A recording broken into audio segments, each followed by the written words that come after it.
Good morning guys. Narito ngayon ako sa may palikod. Ano sa tingin nyo guys to? Legit kaya yan guys? Yan ang nakita ko sa aking paggagala rito sa may parting likod. Siya ay graba na hindi ko malam kung ito. At ito yung ano niya, isa. Guys ay nagtingin-tingin tayo dito sa may likod na to at yan nga may wool. Ito sa aming lugar ay maraming naka formation, lalo na ito kakasunod.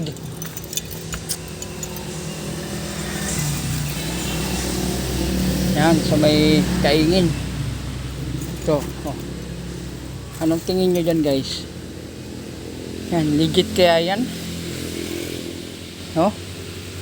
Tapos ay nilagyan pa siya ng ayan kabukol siya.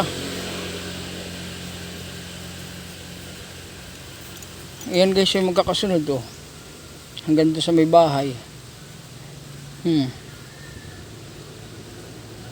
Kasi may napulutan ako ng impormasyon guys na dito raw sa lugar na ito ay meron daw tunnel. Hindi natin matukoy kung saan. Ayan guys triangle yun. Yung 1, 2, 3, 4, 5, 6 6 guys na magkakasunod na bato to.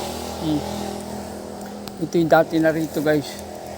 At narito guys yung malaking bato sa lugar na to. Ayan guys, narito. Mayroong isa.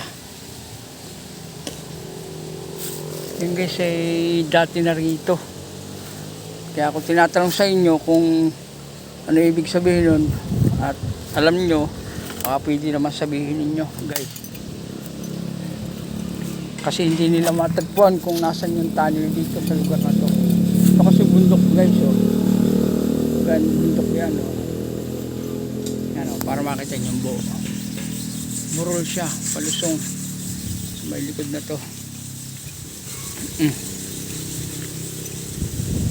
Yan guys, ang tingin nyo dyan, yung kakasunod dyan, hindi ginawa ng yan, dati na yan. Hilira ang mga bato rito guys. At dito sa may pantay rito may tubig. Tinaniman nga ng gabi. Yan guys.